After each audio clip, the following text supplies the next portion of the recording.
Hello again, everybody. I'm Ken Boxer, and this is Ken Boxer Live. This show tonight is very special. Oh my God, you won't believe who we have on. Bella Shaw. Do you remember her from CNN Headline News? She was the anchor. Do you remember her on Showbiz Today on CNN? She was the anchor there too. She's been in infomercials. She has her own company now, and we're going to talk to her during this half hour. I'm so delighted to have Bella Shaw. Ken, thank you. Oh, it's so nice. Great introduction. You know, it's been 23 years. You were on the predecessor to the show, which was Around the Town Live, and you haven't changed a bit. Well, You're as beautiful well, thank you. as you are today. Unbelievably beautiful. And you haven't changed as well. Well, I think being next to you, everyone's going to glow, and I'm sure glowing. You're too sweet. Well, 23 years now. It's been. What has changed? What the industry? Oh my goodness. In your industry, Let's look changed? at 23 years ago. Did we even have a cell phone? Nor did we have internet. We didn't even have internet. I mean, you know, look at how rapidly everything's changing with social media right now. We can't even imagine living without a cell phone. Can you? You know, the old telephone and the old landline and texting. Yes. I can't go. I must do about 60 texts a day. Yeah, I mean, just take a trip somewhere, and the minute the plane lands and everyone has access to their devices, boy, everybody's okay. We landed. Well, until they get their luggage, it's really not going to do them any good, well, right? Those things have changed, but how has that now changed the industry of journalism that you were involved in? The industry has changed because now with a cell phone, virtually anyone can be a journalist. And if you look at Facebook, I mean, people are writing about their lives. They're journaling. They're taking pictures much as I used to do out in the field as a reporter. So they have become journalists. And so if they're blogging and tweeting, and everybody's a journalist now. And just with your phone, take a video, upload it into infinity. It becomes virtual in seconds. But now you see also, I mean, they used to do this years ago. CNN will show a news piece, and it might be an amateur, right? But you don't really. Now it might say YouTube, or it's taken off YouTube, or something. Exactly. I mean, now in war-torn areas, somebody might not even be able to get the video, but they'll have the sound maybe, and they'll air that. So the problem I see, though, is that a lot of these things aren't vetted, and a lot of these things they don't get the other side, the second opinion. They just go with what they have. And so it's just different journalism now. Well, what does a journalism student receive now in college when they think they can just go out and take a picture or two, with their cell phone? And that's not what it's all about, though. No, the college kids today have to realize that when they enter the workforce, they're going to be essentially a one-man band. They're going to be the producer, they're going to be the reporter, they're going to shoot the story, go back and edit it, and then, upload it. They're doing the job of 4 people because the news business has changed so much with advertising dollars decreasing. The revenues just aren't there. So why hire 4 people when you can get 1? You know what that reminds me of is like an actor today has to be able to dance, sing, act, and probably even go out and advertise. Are you talking about Neil Patrick Harris? Because the Emmys were on last night, and he fits that bill so well. Right, I know he does it all. He's multi-talented, as you are. In fact, we've got a little clip from the show that we did 23 years ago, and it's a little part that you talked about style. You're having to have a certain style, and one of the nice things about your style is you mentioned, and it's well known, you never make mistakes. When you're delivering a line, you're spot on. Let's watch the monitor, and people can watch at home. All right. I was told that for the last 7 months that you've been out here, that not one mistake. How do you do it? Watch it. I'll probably do a real big one here in a second. Is there a lot of rehearsal? I try to see how long I can go without making a mistake. But I think a lot of that is experience at CNN. Because every day I was on for 2 hours, reading the news. And we had some tough names to pronounce. These world leaders like Ibrahim Babangida and the Bhagwan Sri Wajneesh, and all these people. You get names like that, and after a while, you get it down. More freedom of being able to be yourself I think now that's than true. you did then. Ken, when I was on the news, I had hair this long. You never know it. And I put it behind my shoulders, and I tried to get by with earrings like these, but I never made it. We don't have a close-up. Let's get a close-up of your earrings. You know, the problem is that, you know, I was a little flamboyant There for we a go. newscaster, and they were always kidding me. You know, they're saying, this isn't Hollywood. No, there's You a know, close-up this is for you. mainstream America, and you shouldn't be wearing these flamboyant earrings and trying to get away with leather jackets on the news. You need to be credible and authoritative and, you know, conservative. And so I always felt that I was holding my personality in check and being very reserved. And now it's like I've opened up. Now, I'm the same person, but I think the showbiz format has allowed me to express my personality. You see those nails? Those nails are coming back in style, you know, the big, long, rounded ones. And I remember somebody said that I wore more black leather than Johnny Cash, you know? And that's so true, the difficult names to pronounce. And I had a trick, because sometimes you'd read it cold. So I'd say, Namibian leader Ibrahim Baba said today that, you know, because you had to. But yeah. you did have a certain style. I did. I mean, look at what we just saw 23 years ago. You mentioned in that show the style of the coat. You loved leather. I love suede, and because just had it the didn't perfect fit, wrinkle, yeah. and you know, I was always into fashion. And of course now, you know, I was a trailblazer. I used to get in trouble all the time in my How so? earpiece, you know. would They'd they say, say? don't wear that ever again, you know, because, you know, but now you look at newscasters and you look at the weather girls in LA. I mean, it's ridiculous what they get away with. I mean, the short skirts or dresses and the, It's unbelievable. yeah. But, you know, I just thought, well, why can't we wear different things? It doesn't always have to be so prim and proper. Well, on that subject alone, let's talk about, and with style, how does one develop their style in news? Well, I think that you just have to be yourself and true to yourself. What works for someone else doesn't necessarily work for you. And so I think everyone has their own way of delivering the news and their own way of speaking, and that's what style is all about. It's who you are. What is your persona? What's your passion? Who are you? And you bring that forth. Well, what do you think your unique style has been over these 23 some years? Well, Ken, I would like to think that I've interviewed thousands of people, and I have a natural ability. Let me get out my toot the horn. Can I have the horn over here? No. That's close. I have an ability to put people at ease.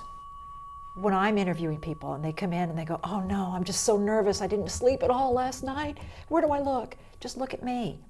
And you know what? We're at a cocktail party. You got a glass of wine in your hand, so do I, and we're just talking. What do you do for a living? Oh, that's neat. Tell me about that. It's a conversation like we're having between friends. I play a lot of tennis. It's the same thing. It's a rally. I hit the ball to you, you hit it back to me. You know, we have a few points, you know. We're on serve, you know. And so it's just a very natural thing. Yeah, but what's the toughest interview for you? Well, the toughest interview would be at a situation, and I hope this never happens. I have nightmares about this, that I'm not prepared, that they haven't given me the background. I have to do my research first, you know, and come up with bullet points in my mind of questions I might ask. So I have this nightmare sometimes that all of a sudden I'm not dressed appropriately, Right. and I don't have any information. And they go, well, okay, Bella, we're coming to you in 3, 2, 1. But I don't have any information. What a nightmare. Isn't that a nightmare? It is. I don't know who I'm interviewing. I don't know anything about them. You know, what am I going to do? So I guess in that situation, I would just say, this is a first for me, Ken. I don't have any background information on you, so will you forgive that? And I don't, you know, this is going to be interesting because I've never been in a situation like this. And by the way, pardon the fact that I have on my bathrobe. So tell me about, you know, your company or whatever. Yeah, but do you critique those that are on the air now? And are you very harsh on them? I mean, do you see when you're watching CNN now, are you Yes. critical of the anchors or Fox News or any of the other stations? I'm not so much critical of the anchors as I am some of the talking heads or experts that they bring in, you know, that need a little media training, you know, before they go on. But I think the anchors by now are pretty smooth in what they're doing, hopefully at the network level. They've already made their mistakes at the local level, and so now they're polished. But with YouTube, you can see those bloopers. It always seems to be the weathermen, right? Yeah. They're always the ones making the bloopers. But let me show, we have another clip. Again, taken 23 years ago. It was a montage that you did while you were on CNN. So people are going to get to see some of the little things that you were doing back then. Okay, so let's watch our monitor, and let's watch Bella Shaw in action.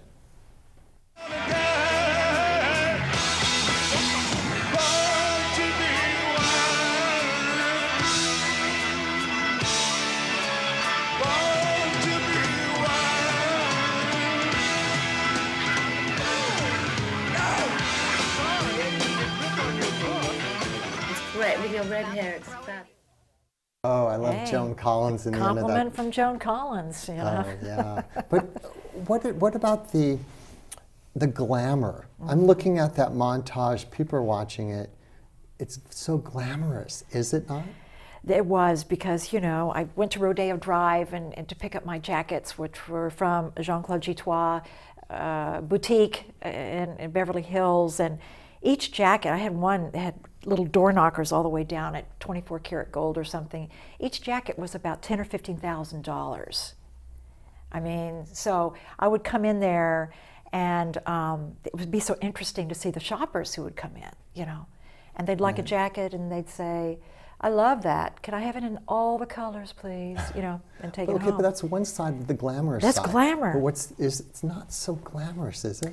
Well, a lot of times at the red carpet, you would be dressed up beautifully, but there's a lot of downtime while you're waiting for the show to end, and they might catch you with your flat shoes on. You get out of your high heels, and you've got your flat shoes on, and hey, give me that bag of Lay's potato chips, Yeah, but it's not so glamorous. Well, it's also not so glamorous. I remember hearing the story that you're going to the studio at 12 midnight and working till 7. Oh, It's not, that's the other side people don't know. Yeah, the news business is not 8 to 5.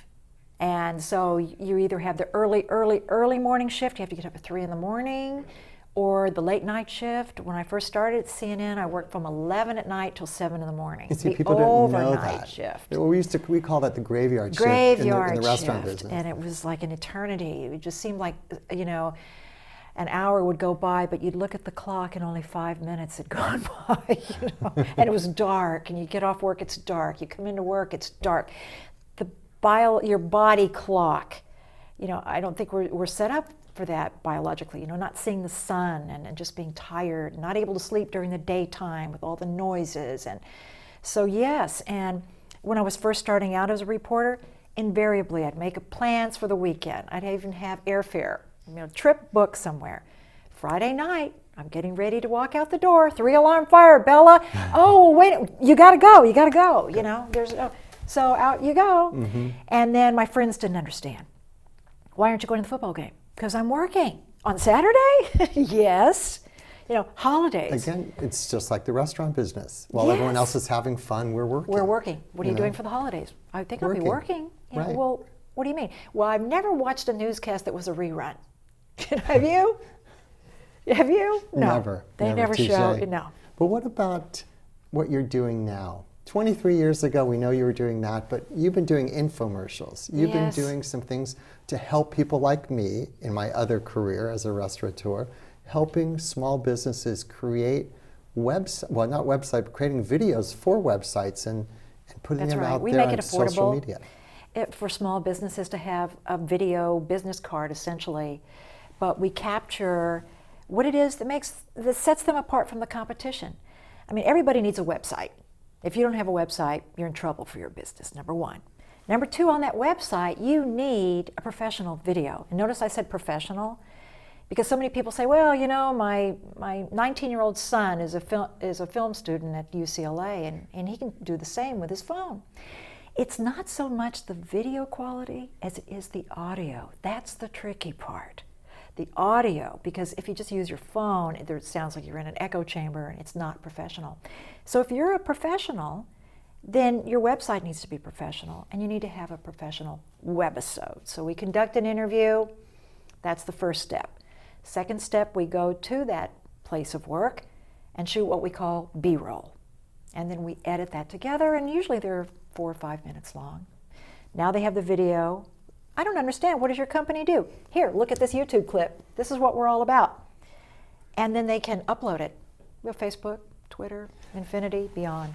Just on a personal note, because I've done this with you, and it's been very helpful. And it's, you know, it's under the umbrella of BZS. Biz. Biz. Okay, and people can go to YouTube if they want to see that. BizSpotlight.com. Okay, and not only is it helpful, but to have it out there to market it, but people, because of YouTube, my restaurant can be anywhere, seen anywhere around the world. And that's because of you. You created this amazing, like 4 or 5 minute video, and it's just so professionally seasoned, if you will. I mean, because It's you've got the highlights done. in there. It we is. have a 3-camera high definition shoot. We have dollies. We have, you know, professional lighting. We have a makeup person. We, you know, advise on wardrobe, you know, and craft services. I mean, it's a green room. It's essentially the same experience you would have if you were on a local news show or the Today Show or something. That's what we do, but affordable. So these small companies can afford it. And also, nonprofits are pro bono. We never charge a nonprofit. So that's just, you know, when we tape, we always have a nonprofit in there. You can be bogged down, or you're going to get all these nonprofits. Yeah, all these phone calls. You know? Oh, wait a minute, how do you classify yourself as a nonprofit? Well, how do you find these people that come to you? They've been coming to us so far. We need to expand our visibility and our web presence, but we come up in a Google search, and we've been promoting ourselves, and we've only been doing this about a year now, so we're kind of new at it. And I assume if they go to your website, they're going to see a nice video of what you do, right? Yes. It's like when you look up, like I just thought, you look up the word thesaurus in a thesaurus, what are you going to see? When you go to your site, what are you going to see? BizSpotlight.com. You're going to see all these different segments that we've already produced. Whether it's, there was a plastic surgeon that we interviewed, for example, you know, and we were able to scrub in and watch him operate. And, you know, somebody had a brewery, you know, out in Calabasas, you know, and it was a woman, you know, and how she came into this business, you know. And but let me tell my audience, everybody, just look right in the camera, everybody at this studio of yours is as professional as Bella. I'm telling you, everyone from the cameraman to you, to the people serving the food, to the producer, everyone And we're nice is as people. professional as you. You know, we take the fear element out because people are scared, you know. They don't know where to look. They don't know how to, what do I do with my hands? You know, do I sit on them? You know, I mean, these are questions people ask, you know, what do I do? Now, would you ever have thought of getting into this business 23 years ago? I mean, we know there wasn't an internet. Could you even imagine I never dreamed. that this would not have existed 23 years ago to put this together? I never dreamed I'd be doing that. I never dreamed I'd be doing infomercials, you know. I mean, that wasn't in college. I want to do infomercials, you know, but Charlton Heston gave me a call after I left CNN and wanted me to interview him for his Bible series.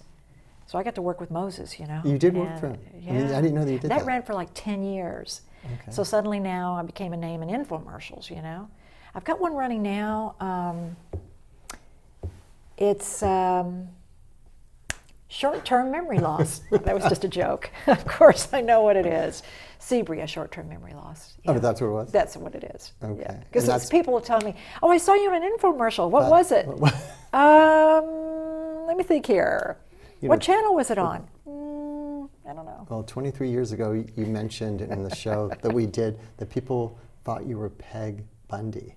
Yes. You still get yes, that? Married with Children. Katie Seagal. Uh-huh. Yes, sometimes I still get that as a look-alike. You might be a Neil Patrick Harris a little bit, don't you think? Me? Yeah. I don't know. Who do you usually get? I don't know. Carol, my floor director, I look like Neil Patrick Harris? Do I? Who do you Who think? do I look like? I mean, everybody's always told they look like someone. You know? I used to, when I was younger, people thought I looked like Horshack. Do you remember Horshack from the John Travolta show, and I can't read what's. Yeah, now I can't need remember that. the actor's name. Oh, Now you need that memory loss. No, but okay. Social. Welcome back, Cotter. Welcome back, Cotter. Thank you. Social media. We know how important it plays. We just described it. Can you even imagine what's going to be in our future? Oh, I think there'll be an app for just about everything. I really do. I think that instead of going to the doctor, you'll hold the phone up to your heart, and the doctor will listen to your heartbeat, high blood pressure. There'll be an app for that. There's going to be an app for everything. And how will Bella fit in that? Well, I hope to be. I'm constantly, trying to evolve with it. Because when I first got in the news business, it was a different. I'm not going to say anything about film or tape or anything like that. But it's been evolving, and it will continue to evolve. And I hope to stay current. I hope to stay with it. Well, you've stayed very youthful. You've stayed as beautiful as you see. Aw, You you're look so at the sweet. video of 23 years ago. But age is so much a part of the business, Oh yeah, especially if you're a woman. especially if you're still that way. It's so brutal. If you look at those morning shows, they always have the older man and the younger woman. Right, the grandfather type. Yes. Now that's, I think, more true in California than any other state, but as a general rule. And so I think in Ann Curry's case on the Today Show, she was in her 40s, around 44, 45, they start putting you out to pasture. And it's a rarity when you see someone like Helen Thomas, who covered the White House into her 90s. Barbara Walters is still kicking around, and Diane Sawyer. But they're just brutal on women, and it's just something that, if you're over the hill at 40 and you can live as long as Helen Thomas did, that's another 53 years that you're not working, which is longer than you did work. I mean, I don't understand. Because as you age, then you have more wisdom, and you have life experience to reflect upon, which you can use in your interview techniques and things like that. But It's all sales, though, right? It's all, it's somebody's just that making a decision. all the young women want to be on television. They want to anchor. They don't want to be a reporter. They want to anchor. Oh, I don't want to report. I just want to anchor. Well, in order to anchor, you have to have that experience as a reporter. And then they go, but wait, you don't understand. I was Miss Nevada. I was going to say, it's usually Miss America usually gets the job, right? Or tries to. I was Miss Teen USA. I can bypass all of that. What about those that Shriver, Arnold Schwarzenegger's ex? And Maria Shriver. Maria Shriver. She Yes. now is going back into working NBC. Good but, for her. But somebody who has fame to begin with. Not Yes. necessarily overnight fame Uh-huh. with a beauty contest. But she's worked hard. She has worked hard. And I've read her book, and and she talked about, even though she had the famous name, in a way she had to work twice as hard because there were these big expectations, And so you've got to prove yourself even more. I So- would love to see Bella Shaw on The View Wouldn't as that- one of the anchors. Wouldn't that be fun? That would be fun. You'd fit right in. I'd live in New York, and it'd be Work fantastic. with Whoopi. Yeah, Whoopi, what a kick she is. Tell the story before we went on the air. Yeah. You're meeting Whoopi Goldberg. Back to that 1993 segment, Whoopi Goldberg won Best Supporting Actress for Ghost that year. Mm-hmm. And after the Academy Award, she came running out to the red carpet, and the press was like, Whoopi, Whoopi, Whoopi. And she said, I'm going to CNN. Hi, girlfriend. How you doing, Bella? I watch you all the time. I said, well, that's just great. She knew CNN. Yeah. So And that's, again, part of the glamorous side of the business. That you Yes. get to go to those functions. Do you miss that, though? Because you're not going to those, like the Emmy Awards I and the know, Grammys. And but things. it's changed, Ken. When I covered the red carpet, we were, even though it was showbiz, we were a news program, so we asked some really worthy questions. Now it's all about, they're fawning over the celebrity. Oh, I love you. I hope you win. Oh, can I see your ring? Oh, I love your dress. Who are you with tonight? Who are you dating? Is that, it's just fawning. And they even say, I hope you win. Right. And then their competitor, the other person that's up for a nod comes up and they say the same thing. Oh, I hope But you win. don't you just despise the on the E! Channel watching these people talk about what they wore? Yes. you know, Joan Rivers, that show that she does, it's just so, for me, ridiculous to see that. It's such nonsense. Yeah. Who cares what somebody wore? It's all part of the commercialization of that. Remember, football used to be football. Then they got the Super Bowl. Now they watch it for the ads. They've actually flipped it around where the ads. So that's what's happened with all these award shows. They flipped it around now where it's all about the fashion, you know. But is that journalism? It's not. Well, when you went to journalism school, you did not think of, I'm going to be covering fashion of No. what a star wore to the Emmys or the Grammys or the Oscars, did you? Yeah, they don't even ask pertinent questions relating to the film. You know, they'll have a little game they play with all the celebrities, you know. If you weren't with your date tonight, who would you like to be with or something? It doesn't even relate to it. I mean, they're trying to come up with things, but it's not working, at least in my opinion. Well, what about Bella Shaw's future? When are we going to see Bella? Do you have anything planned coming up? I do, but I can't talk about it. You sound like They all say the same thing.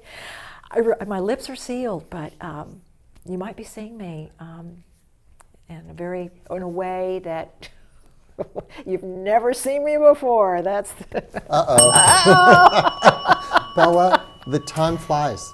We're not. Can you believe, you know, just like what you said in how you treat people on Biz, you made even me feel comfortable. Oh, I was well, you're very a natural. You're just amazing, and I thank you so very much for coming again. Although it took 23 years Let's to get don't here. wait 23 years again. 23? Let's don't wait that many years again. Otherwise, we'll be on the AARP channel. Wearing Depends. But how come you didn't age? I don't get it. I drink a lot of wine, and I think the wine has a lot of preserving qualities about it. I think that's it. Well, that's what it is. You've aged beautifully. That and lots of tennis. Thank you. Thank you, Ken. And I appreciate it, and you're a dear friend. Thank you for coming. My pleasure. Anytime. Anytime. You're welcome to come back. And I want to thank all of you for watching. And remember, by the way, we now have a website, Ken Boxer Live, where you can get all the information about this show. If you have a comment or two, let us know. If you want to see what our upcoming guests, who they will be, then go to Ken Boxer Live. And if you want to see previous shows, just go to Ken Boxer Live. So for Bella and my crew, I'm saying good night, and we hope we see you next week. Good night, everybody.